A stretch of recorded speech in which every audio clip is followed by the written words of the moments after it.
नमस्कार, sunset TV पर आपका स्वागत है। मैं हूं हर्ष रंजन। आप देख रहे हैं प्रोग्राम अर्थनीति। अर्थनीति में हम इकोनॉमी और फाइनेंस के जटिल लगते हुए मुद्दों को आसान भाषा में समझने समझाने की कोशिश करते हैं। 1 अप्रैल आमतौर पर लोग फूल डे के रूप में मनाते हैं। कहीं कोई आपसे गंभीर मजाक कर जाता है तो कहीं आप खुद को जरा सा ठगा हुआ महसूस करते हैं। और बात अगर सोने और गहनों की खरीदारी की हो तो अक्सर ठगे जाने का भय हमें सताता रहता है। मगर इस साल 1 अप्रैल के बाद सोने की खरीद में हमें कोई फूल नहीं बना सकता। सरकार ने दरअसल सोने की हॉलमार्किंग अनिवार्य कर इसे ग्राहकों के लिए फूल प्रूफ जो बना दिया है।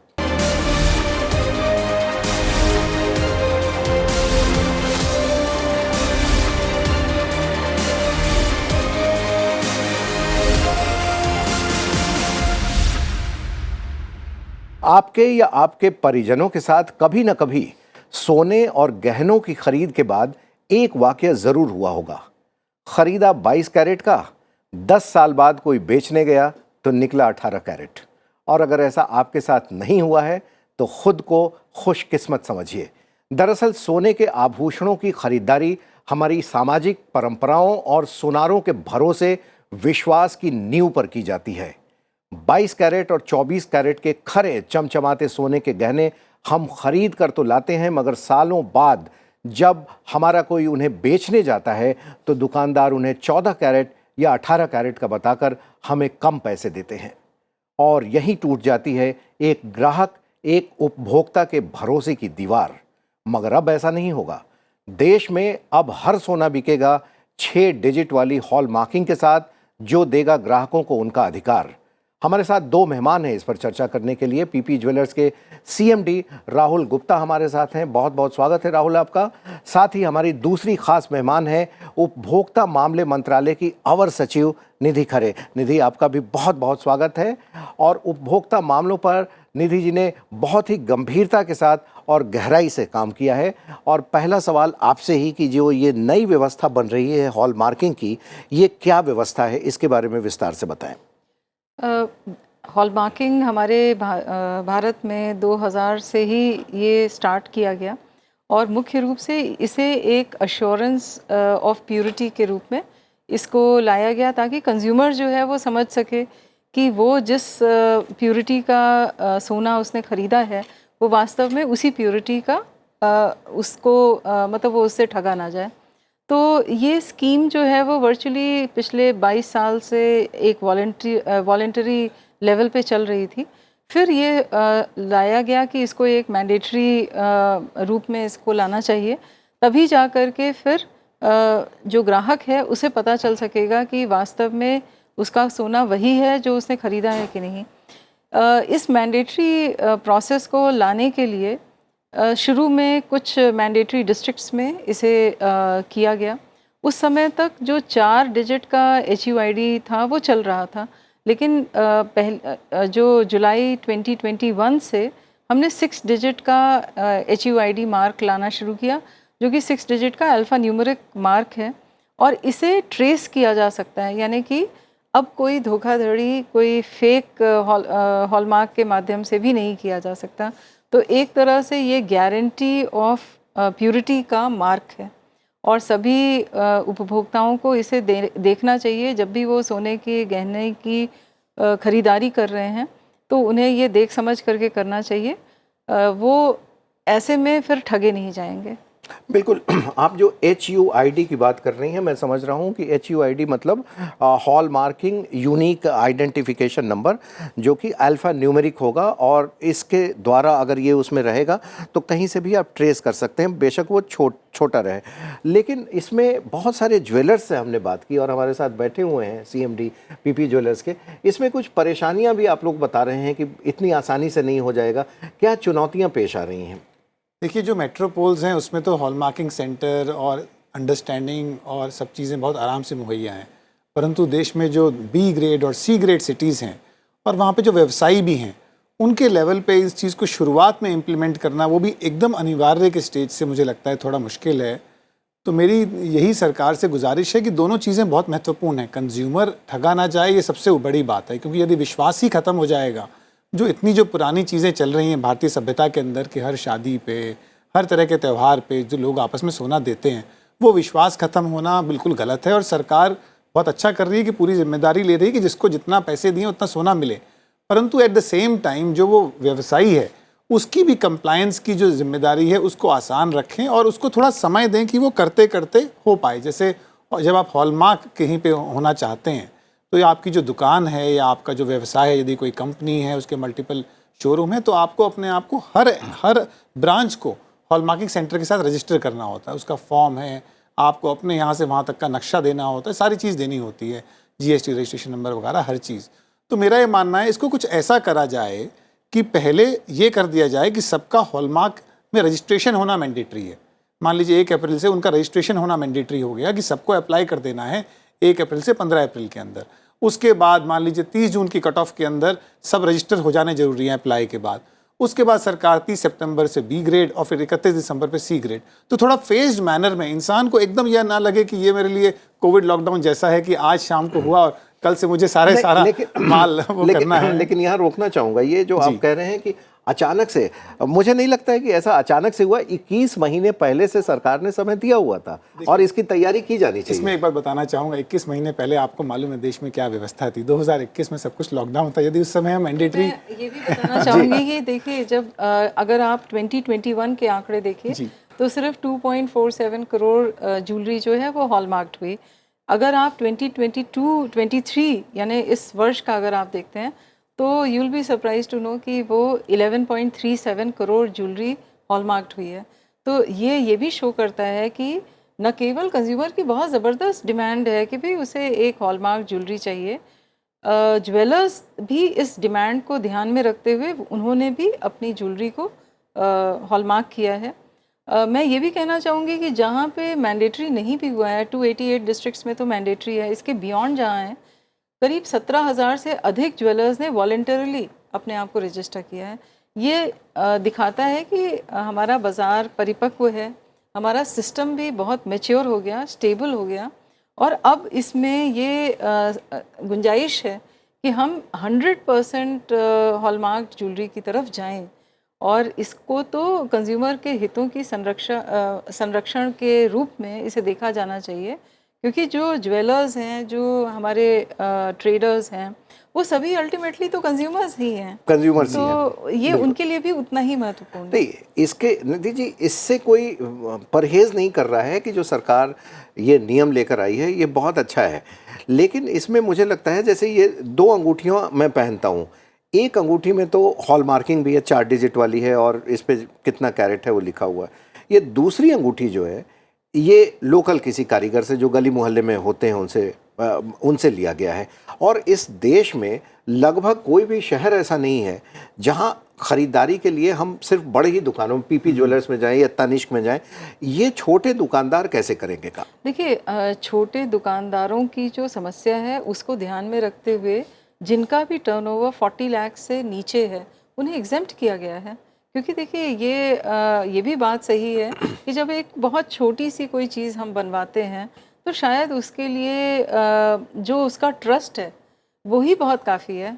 यानी वो व्यक्ति भी, उसके लिए भी इतना वो भी ध्यान रखेगा कि वो उसे तो उसी मोहल्ले या उसी कस्बे में रहना है, तो जाहिर तौर पर, और उसका बहुत टर्नओवर छोटा है तो उसको एग्जेम्प्ट कर रखा है। इसको थोड़ा हमारे दर्शकों के लिए ठीक से समझाएं कि जो हॉल मार्किंग 6 डिजिट वाली व्यवस्था की गई है कि अब यही सोने देश में बिकेंगे, चाहे वो सोना हो या उससे बने आभूषण हो, तो इसमें कौन से ज्वेलर्स ऐसे हैं, छोटे सुनार ऐसे हैं जो उससे मुक्त रखे गए हैं जिन्हें ये नहीं करना है?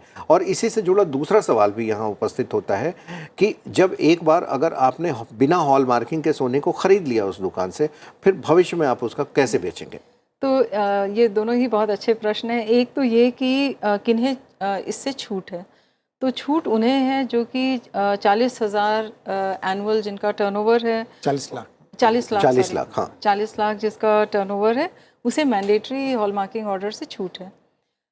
उन्हें इसीलिए रखा गया है ताकि वो अपने सहूलियत से अपनी बिज़नेस को वो बढ़ावा दे सकते हैं। दूसरा ये है कि हमने जुलाई 2021 में हमने 6 डिजिट हॉल मार्किंग इंट्रोड्यूस की।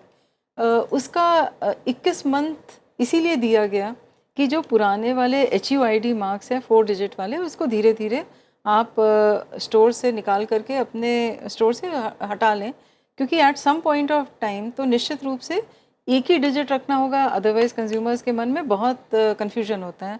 तो जो आपका प्रश्न है, अब जैसे मान लीजिए कंज्यूमर ने ख़रीद लिया, तो जो HUID 4 डिजिट मार्क है वो भी रखें, उसकी ऐसा नहीं कि वो अवैध है, बल्कि वो आराम से आप रखें। आपके पास अगर नॉन हॉलमार्क ज्वेलरी भी पड़ी हुई है तो भी आप रख सकते हैं। इट इज़ ओनली जब जो ज्वेलर जो सेल करेगा वो 6 डिजिट हॉलमार्क ज्वेलरी हाँ, जब वो सेल करने जाएगा उससे पहले उसमें वो 6 डिजिट HUID नंबर लेगा, और जो कि जुलाई 2021 से ऑलरेडी स्टार्ट हो गया। यानी अगर हम इसे देखें कि जुलाई 2021 में जब हमने 6 डिजिट HUID इंट्रोड्यूस की थी, उस समय हमारे पास रजिस्टर्ड ज्वेलर की संख्या मात्र 43,000 थी, और आज ये 1,56,000 से भी अधिक है। तो इसका अर्थ है कि जिन्होंने इस नई व्यवस्था के अंतर्गत जो रजिस्ट्रेशन लिया है वो तो 6 डिजिट HUID मार्क के ही अंतर्गत वो कर रहे हैं, वो सहमत हैं। जी जी। तो ये इसमें एक अच्छी बात क्या है कि हम उस दिशा में मूव कर रहे हैं जब हम 100% हॉलमार्क जो ज्वेलरी होगी वो 6 डिजिट HUID ही ग्रेजुअली, मतलब आप लोग सरकार ये सोच रही है कि आने वाले कुछ वर्षों में धीरे धीरे जो 40 लाख से नीचे वाले भी होंगे वो भी इसमें शामिल हो जाएंगे। हाँ। और सोने की प्योरिटी एक तरीके से जो कंज्यूमर को मिलेगा उस पर वो 100% भरोसा कर सकते हैं। एक शो में आने के पहले हमने मुंबई के जवेरी बाज़ार में एक दो ज्वेलर्स से बात की, उसमें छोटे ज्वेलर्स भी थे, बड़े ज्वेलर्स भी थे। फ़ोन पे जो बात हुई उसे मैंने लिखा है, ये मैं आपसे इस पर करूँगा चर्चा कि राहुल ये बताएं कि ये कहते हैं, एक जैन साहब हैं जवेरी बाज़ार में, कि वो कहते हैं कि 6 डिजिट वाले हॉलमार्क में जो HUID इंफॉर्मेशन BIS के ऑनलाइन पोर्टल पर जो डालने की प्रक्रिया है, एक तो वो बेहद पेचीदी प्रक्रिया है और उसको पूरा करने में बहुत सारे जो सोने के व्यापारी हैं उनको दिक्कत पेश आएगी। और साथ ही वो ये कह रहे हैं कि ग्राहक हैं उनको पैन कार्ड या आधार कार्ड का डिटेल भी देना होगा, जिसे लेकर ग्राहक थोड़े से घबरा सकते हैं और भविष्य में बहुत सी दिक्कतें आएंगी। वो स्वीकार तो कर रहे थे कि नहीं बहुत अच्छा है फैसला सरकार का, लेकिन साथ में ये पॉइंट्स भी बता रहे थे। इससे आप कितना सहमत हैं ये बताएं और फिर इसका जवाब निधि जी देगी। ये दो अलग बात हैं। जो वो पैन कार्ड वाली बात है वो बात का BIS से कोई लेना देना नहीं है। उस पर इनकम टैक्स विभाग ने कहा हुआ है यदि आप 2 लाख से ऊपर कैश में ज्वेलरी बेच रहे हैं तो आपको खरीदार का पैन नंबर चाहिए।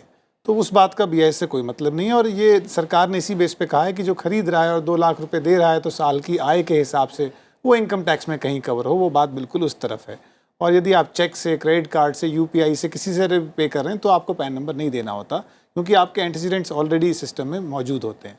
जहाँ तक की बात है UID की, ये बहुत इंपॉर्टेंट है। तो सरकार के 2-3 कंप्लायंस हैं जिसके अंदर इंसान को, एक व्यापारी को डाटा देना होता है। जैसे मैम GST है। अब GST के अंदर आज बहुत आसान हो गया है मैम, अगर आप सॉफ्टवेयर के थ्रू अगर A से B को बिल बना रहे हैं तो अपने आप सॉफ्टवेयर के थ्रू सरकारी सर्वर के ऊपर अपने आप डेटा चला जाता है। तो मेरा उसमें सुझाव है, और GST डिपार्टमेंट ने तो ये भी दे दिया है कि आप अपना अकाउंटिंग सॉफ्टवेयर भी उन्हीं का दिया हुआ यूज़ कर लें तो अपने आप सब चीज़ कैप्चर हो जाती है।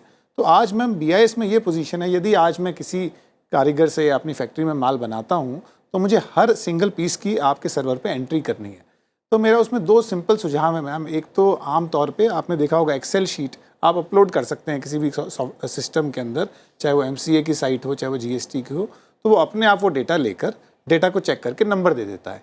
तो इंडिविजुअल डेटा एंट्री की जगह यदि आप स्प्रेडशीट अपलोड का मेथड दे दें तो बहुत आसान हो जाएगा। या फिर मैम कोई सॉफ्टवेयर ऐसे बाज़ार में यदि BIS ही अपना या फिर किसी भी सूचित सॉफ्टवेयर वेंडर्स को अगर एक्रेडिट कर दे तो उनके सॉफ्टवेयर यूज़ करेंगे और उसके अंदर अपने आप हर ज्वेलर को आज की तारीख में हर आइटम पे टैग लगाना पड़ता है। सोने का दाम मैम 60,000 पहुँच गया। एक छोटी सी चीज़ भी 5 ग्राम की चीज़ भी 30-40 हज़ार की हो जाती है। तो ज्वेलर के पास अगर 10,000 5,000 पीस हैं तो वो सबके नंबर सब लोग डाल के रखते हैं। कई सारे सॉफ्टवेयर हैं, हर शहर में 25-30 वेंडर्स हैं। तो यदि वो मेथड आ जाए कि आप मान लीजिए सॉफ्टवेयर वेंडर से कहें कि तुम्हें हमसे इंटीग्रेट करना है, तो मैम जैसे ही वो नंबर डलेगा उसका आइटम का, तो आपके सिस्टम पे अपने आप डेटा अपलोड हो जाएगा। डेटा अपलोड होकर UID नंबर जनरेट हो जाएगा। तो जो डिले की समस्या है जो इंडिविजुअल डेटा एंट्री के अंदर आती है वो आनी बंद हो जाएगी। मतलब ये भी ये मान रहे हैं कि थोड़ा सा पेचीदा मामला है, हालांकि जीएसटी की तरह इसको आसान बनाया जा सकता है। सरकार का क्या कहना है इस पे? तो मेरा यही कहना है कि देखिए हम लोग जो है वो लगातार ज्वेलर्स के साथ हमारी मीटिंग्स भी होती रहती हैं और ये एक तरह से वर्क इन प्रोग्रेस है। ये सही है कि हम भी अपने जो हमारा पूरा सॉफ्टवेयर है उसको भी हम देख रहे हैं कि हम कैसे और सहूलियत प्रदान करें ताकि किसी को ज़रा भी कष्ट नहीं हो। और अगर हम पिछले 2 वर्षों की चर्चा करें तो चाहे जैसे हम लोगों ने असेइंग हॉलमार्किंग सेंटर पे जैसे मान लीजिए कि ऑन एन एवरेज 87 आवर्स लगते थे, आज वो घट करके 22 आवर्स रह गए हैं। तो इस तरह से हमने बहुत सारी ऐसी चीज़ें की हैं जिससे कि जो टाइम है वो रिड्यूस हो, जो हैसल्स होते हैं जो एक पेचीदा लगता है उसमें भी कटौती हो और ये बिल्कुल सुलभ और सरल हो। तो ये हमारी पूरी कोशिश रहेगी कि हम आगे आने वाले समय में भी, क्योंकि ये लगातार पॉपुलेट हो रही है और इसको ये तो निश्चित बढ़ेगी ही, तो हमारा ही एक वो देश है जहाँ पे हम किसी भी समय पे हर परिवार कभी ना कभी ज्वेलरी खरीदता है या कुछ ना कुछ खरीदता है और वो चाहता है एक गारंटी हो कि ये सोना प्योर है, शुद्ध है, या जिस कैरेट में भी उसने लिया है वो सही है कि नहीं। और सोने का ट्रांसफर घर में भी होता है, ग्रैंडफादर से फादर को मिलता है, फादर से बच्चे को मिलता है, फिर उनके बच्चों से आगे तक वो एक परंपरा जो बनी रहती है। तो सोने की खरीदारी परंपरा 100 साल का सोना भारत में मौजूद है, 100-150 साल पुराने सोने भी जो उस समय की नक्काशी पे भी हम बात करेंगे, लेकिन अंग्रेजों के ज़माने की गिनियाँ लोगों के पास हैं आज की तारीख में, बिल्कुल उनके पास। लेकिन आपने एक बड़ी इंपॉर्टेंट बात अभी आपने चर्चा की कि सोना इतना महंगा हो गया है, 60,000 रुपये 10 ग्राम, उससे भी ऊपर अभी बिक रहा है 61,000 रुपये। तो थोड़ा सोना भी बहुत कीमती हो जाता है। तो एक नज़र जरा आप मारते हैं, पीछे चलते हैं कि सोने का भाव कब क्या रहा है। और जो आंकड़े बताते हैं कि साल 1980 यानी कि आज से 40-42 साल अगर हम पहले जाएं तो 10 ग्राम सोना जो है वो उस समय 1719 रुपये, 1719 रुपये हम देख रहे हैं उस पर मिलता था। और इसी तरीके से 5-5 साल के अंतर पे अगर हम देखते जाएं, 85 में ये बढ़ा 2125 रुपये हुआ, 1990 में 3451 रुपये हुआ, फिर 95 में ये बढ़ के 5000 हुआ, हालांकि 2000 में थोड़ा कम हुआ था, लेकिन फिर 2005 में 6900 रुपीज़ हुआ।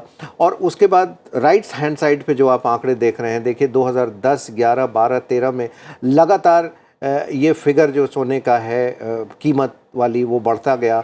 2021 में 2 साल पहले ये 48,000 था और अभी इसका वर्तमान जो 2023 इसको पढ़ेंगे हम 2023 वर्तमान साल जो है ये 60,000 रुपये से भी ज़्यादा 10 ग्राम है। तो इतने सोने की कीमत बढ़ी है। इससे ये साबित होता है कि सोने पे हमारे देश के लोगों का भरोसा है। लेकिन राहुल, यहाँ एक सवाल आपसे और भी है कि जो सोना अगर आप बिस्किट खरीदें या उसको आप ऑनलाइन माध्यम से, बॉन्ड्स के माध्यम से इन्वेस्ट करें तब तो ठीक है, जिसे देखते नहीं हैं, लेकिन आम तौर पर घर परिवार में शादियों ब्याह की जो बात हो रही थी उसमें जो सोने की खरीदारी होती है आभूषण के फॉर्म में होती है और उसकी डिज़ाइनिंग, जाहिर सी बात है डिज़ाइनिंग पे मैडम से बात करेंगे कि भारत में किस तरीके से डिज़ाइन बनाते हैं और पूरी दुनिया में भारत के कारीगर क्यों मशहूर हैं। लेकिन डिज़ाइनिंग के कॉस्ट जो होते हैं वो बहुत होते हैं और बेचने जाने पर उसकी रिकवरी नहीं हो सकती। क्या आपके हिसाब से कम नहीं होना चाहिए वो कॉस्ट? देखिए, जो ज्वेलरी मैन्युफैक्चरिंग कॉस्ट है, क्योंकि इतना महंगा सोना है, तो जैसे जैसे सोने का दाम बढ़ता है जो वेस्टेज की कीमत है वो बढ़ जाती है।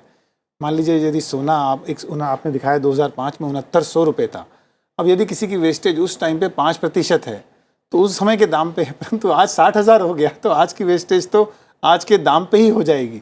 तो वो एक समस्या है कि जिस वजह से कीमत वेस्टेज की बढ़ जाती है तो मेकिंग चार्जेस वैल्यू टर्म्स में बढ़ती चली जाती है सोने के इजाफे के तौर पे।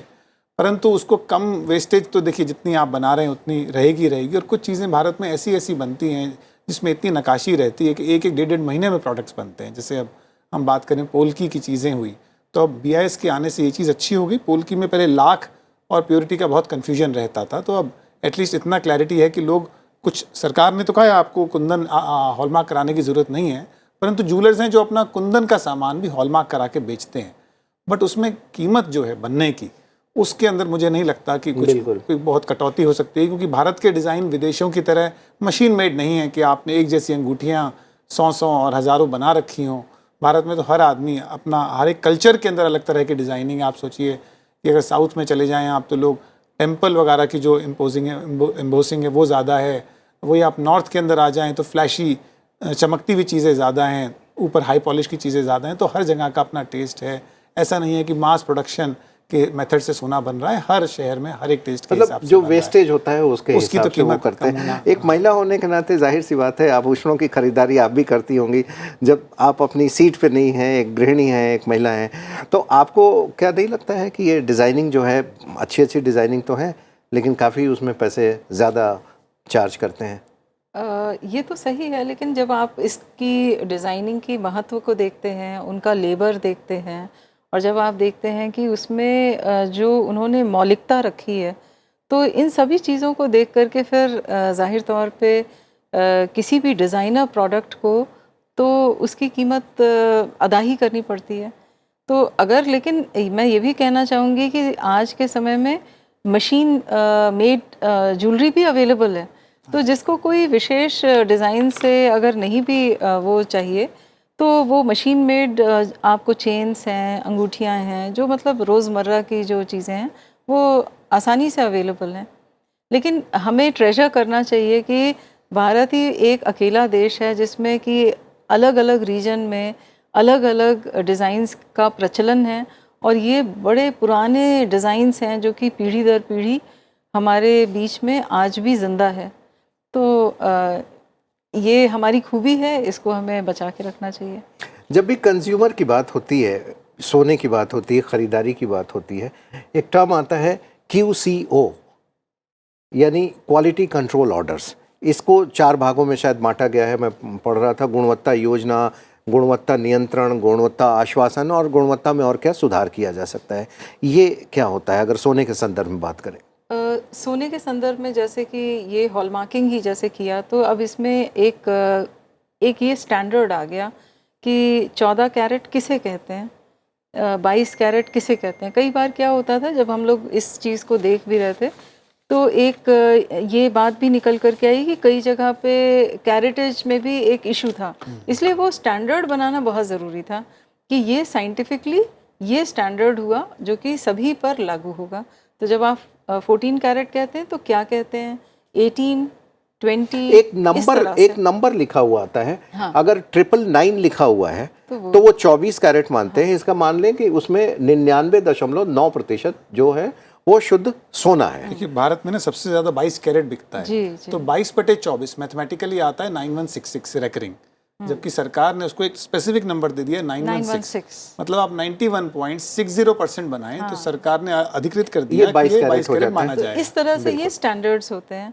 अब यही चीज़ हर उपभोक्ता प्रोडक्ट के लिए खास करके जो महत्वपूर्ण है, मान लीजिए किसी तरह का कोई हार्मफुल जिसमें इफ़ेक्ट ना हो।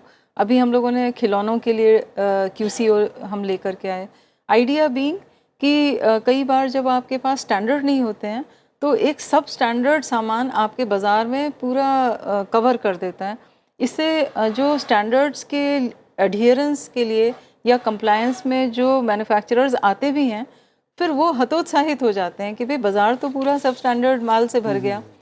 इसी तरह से आप देखते होंगे जो हमारे घरेलू उत्पाद हैं, जैसे कि प्रेशर कुकर है, जैसे कि हेलमेट्स, ये वर्चुअली हर हाउस होल्ड में अवेलेबल है। ये भी QCO से ही गवर्नड है।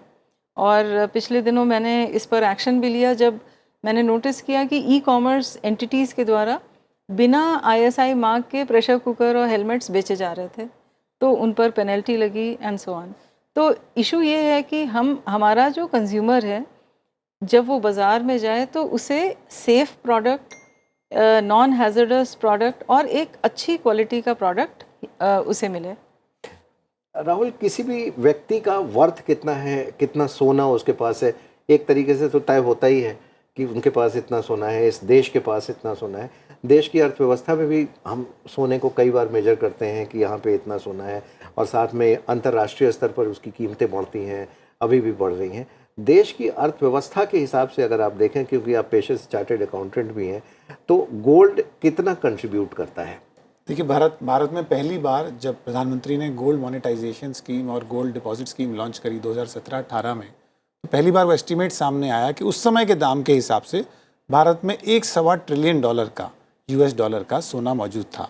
मतलब भारत का फॉरेक्स रिजर्व उस समय में और आज के समय भी अंदाजन 600 बिलियन डॉलर है। तो जितना RBI के पास पूरा डॉलर है उससे डबल का सोना देश में मौजूद था। और आज की तारीख में यदि वो दाम तब 30,000 था, आज है 60,000, 4 गुना मतलब ज़्यादा हो गया। दो गुना ज़्यादा हो गया। तो मतलब अंदाजन 2-2.5 ट्रिलियन डॉलर का सोना। तो मतलब मुझे जब ये हॉलमार्क कंपलसरी हुआ तो मुझे यही एहसास हुआ कि शायद कहीं पे किसी को सरकार में इस बात का एहसास हो रहा है कि इतना बड़ा डिपॉजिट हमारे पास देश के अंदर है। हमारे फॉरेक्स रिजर्व जो आज भी 600 बिलियन के आसपास है, तो उससे 4 गुना वैल्यू की जो इंटरनेशनल एसेट, एक्सेप्टेड एसेट हमारे पास है, उसकी वैल्यू ठीक रहे, लोगों को अंदाज़ा रहे और कहीं पे भी कोई भी अगर इक्का दुक्का आदमी गलत भी कर रहा है तो वो गलत ना कर पाए, उपभोक्ता के ऊपर उसका जोर ना जाए। तो इट इज़ वेरी इंपॉर्टेंट। और एक वर्ल्ड गोल्ड काउंसिल का एस्टिमेट था जिसके अंदर ये कहा गया था कि पूरा दुनिया में जितना सोना है, अंदाजन 50,000 टन की बात थी, तो 25,000 टन ज्वेलरी के फॉर्मेट में था। तो मतलब उसके अंदर ये एस्टिमेट नहीं था कि किस देश में कितना है, बट मेरा मानना है 70-80% उसमें से भारत देश में ही होने वाला है। मतलब आज से 7-8 साल पहले तक भारत सबसे बड़ा इंपोर्टर था गोल्ड का। हर साल हम 50 बिलियन का सोना हर साल इंपोर्ट कर रहे थे। जो भारत की फॉरेक्स आउटफ्लो है उसमें से सबसे पहले तेल था 70-80 बिलियन का, और सेकंड नंबर पे 15-20 साल तक, खैर भारत में तो आज भी नंबर 2 पे सोना ही है। मतलब भारत सोना ही इंपोर्ट करता है क्योंकि ये हमारी परंपराओं से जुड़ा हुआ है। और चाहे वो कोई भी तबका हो, कोई भी आय वर्ग के लोग हों, शादियों में या किसी फंक्शन में सोने का उपयोग ज़रूर करते हैं और इसलिए उसकी खरीदारी करते हैं। नॉर्थ इंडिया में लोग सोना शादी पे खरीदते हैं। उधर सदर्न पार्ट ऑफ भारत में तो ऐसा भी है कि लोग यदि 20,000 सैलरी कमा रहे हैं तो हर महीने 10,000 रुपये का सोना खरीद रहे हैं। जी जी। तो आप सोचिए, आपकी स्क्रीन पे आ रहा था 2005 में 6100 से उस आदमी का सोना 61,000 हो गया। तो आप सोचिए कि कितना लोग उसमें कॉन्फिडेंस रखते होंगे सोने में, और कितना इंपॉर्टेंट है कि उसका विश्वास बरकरार रखा जाए। मैं कहीं से नहीं कह रहा कि सोना गलत बेचा जाए या किसी भी व्यापारी को। मेरा तो इतना कहना है कि जो MSMEs हैं उनकी हैंड होल्डिंग इतनी अच्छी रही। मैम आप सोचिए कि आज के व्यापार के समय में लोग व्यापार ढूंढने जाते हैं, तो जो एग्जिस्टिंग व्यापारी है, सरकार ऐसा ना हो कि किसी और चीज़ को करते हुए उसको हताहत कर रही हो, तो उसकी हैंड होल्डिंग बहुत अच्छी रहे। कोई फ़ोन कॉल सिस्टम हो, कोई ऐसा तरीका हो कि वो जहाँ फ़ोन करके हिंदी में या किसी भी भाषा में पूछ सके कि जी मुझे BIS में रजिस्टर होना है, मैं कैसे हो सकता हूँ, और उसकी हैंड होल्डिंग हो कि वो रजिस्टर हो जाए और उसको पैनिक ना रहे कि मुझे 10 दिन में होना है तो मैं भागा दौड़ी करूँ। आराम से महीने 2 महीने का आप कोई समय दें तो जिसमें आराम से सब लोग ऑन बोर्ड हो जाएं और सही आदमी को कोई समस्या ना आए, और गलत आदमी को तो मैम पकड़ना जरूर चाहिए। देखिए, हमने प्रोग्राम के माध्यम से दोनों सही लोगों को आपस में मिलवाया कि इंडस्ट्री की क्या डिमांड है और सरकार उस डिमांड को कैसे पूरा कर सकती है। वक्त कम है, एक आखिरी सवाल बहुत संक्षेप में आप दर्शकों को सोने की खरीदारी में क्या समझदारी अब उन्हें बरतनी है, ये बता दें। मैं बताना चाहूँगी कि BIS केयर ऐप एक ऐसा मतलब वन स्टॉप अरेंजमेंट है जिसमें कि यदि वो उसे ओपन करें और उसमें वो टाइप करें वेरीफाई HUID का एक आपको आता है इमोजी टाइप का, उसे आप खोलें, अपना जो 6 डिजिट HUID है उसको टाइप करेंगे तो आपको अपनी ज्वेलरी पीस के बारे में सारी बातें पता चल जाएंगी। आपको ये भी पता चल जाएगा कि इस पीस का प्योरिटी क्या है। तो आप जब भी खरीदें तो ज़रूर से ज़रूर आप इसे ध्यान दें और पैनिक करने की कोई ज़रूरत नहीं है। जिनके पास 4 डिजिट HUID का मान लीजिए कोई ज्वेलरी है, वो उन्हें ये भी मान्य है क्योंकि उसमें भी प्योरिटी है जी। तो ग्राहक के लिए कुछ भी इसमें डरने की ज़रूरत नहीं और वो ये ऐप डाउनलोड करके वो देख सकते हैं। दर्शकों, आज हमने बात की सोने की हॉलमार्किंग पे, क्योंकि अब देश में जो भी सोना बिकेगा वो 6 डिजिट संख्या वाली अल्फ़ा न्यूमेरिक हॉलमार्किंग के साथ ही बिकेगा, जिससे उसकी शुद्धता की जांच आप कर सकते हैं और सोने की ख़रीदारी में आप कभी ठगे नहीं जाएंगे। आप दोनों मेहमानों का स्टूडियो आने के लिए बहुत बहुत शुक्रिया। अगले सप्ताह दर्शकों हम आपसे फिर किसी ऐसे ही विषय पर चर्चा के साथ मुलाकात करेंगे। आप भी चाहें तो हमें सुझाव दे सकते हैं हमारे YouTube चैनल को देखकर। उसमें आप बताएं कि कौन से विषय आपके दिलचस्पी के हैं और अर्थशास्त्र से जुड़े उस मुद्दे पर हम ज़रूर चर्चा करने की कोशिश करेंगे। फ़िलहाल हमें दीजिए इजाज़त। नमस्कार।